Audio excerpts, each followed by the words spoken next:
जयसिंगपूर क्रांती चौकातील आंदोलन उधळण्याचा प्रयत्न, पालिका प्रशासनाविरोधात संताप, पोलीस बळाचा वापर करून लोकशाहीची गळचेपी केल्याचा आदमभाई मुजावर यांचा आरोप, ठरावावरून अधिकाऱ्यांना धारेवर. क्रांती चौकातील आंदोलन मोडीत काढण्यासाठी पालिका प्रशासनाने पोलीस बळाचा वापर करत लोकशाहीचा गळा घोटण्याचा प्रयत्न केल्याचा गंभीर आरोप आंदोलक आदमभाई मुजावर यांनी केला.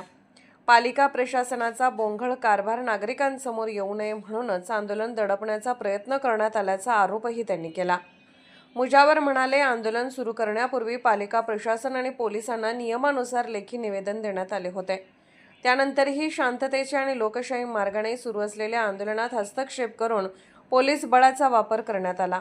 ही लोकशाही मूल्यांना हरताळ फासणारी हुकुमशाही वृत्ती असल्याची टीका त्यांनी केली. दरम्यान क्रांती चौक परिसरात आंदोलन करण्यास मनाई असल्याचा नगर परिषदेत ठराव मंजूर झाल्याचे पालिकेच्या अधिकाऱ्यांनी सांगितले. मात्र या दाव्यावरून आंदोलनस्थळी जोरदार वाद निर्माण झाला. माजी नगरसेवक सर्जेराव पवार, स्वाभिमानी शेतकरी संघटनेचे शंकर नाळे तसेच हातगाडी खोकी संघटनेचे अध्यक्ष सुनील ताडे यांनी संबंधित ठरावाबाबत अधिकाऱ्यांना जाब विचारत त्यांना चांगलेच धारेवर धरले. लोकशाही व्यवस्थेत शांततापूर्ण आंदोलन हा नागरिकांचा मूलभूत अधिकार असून तो दडपण्याचा कोणताही प्रयत्न खपवून घेतला जाणार नाही, असा इशारा आंदोलकांनी दिला. या प्रकारामुळे क्रांती चौक परिसरात काही काळ तणावाचे वातावरण निर्माण झाले. Bureau report, SR news 24, Jaysingpur.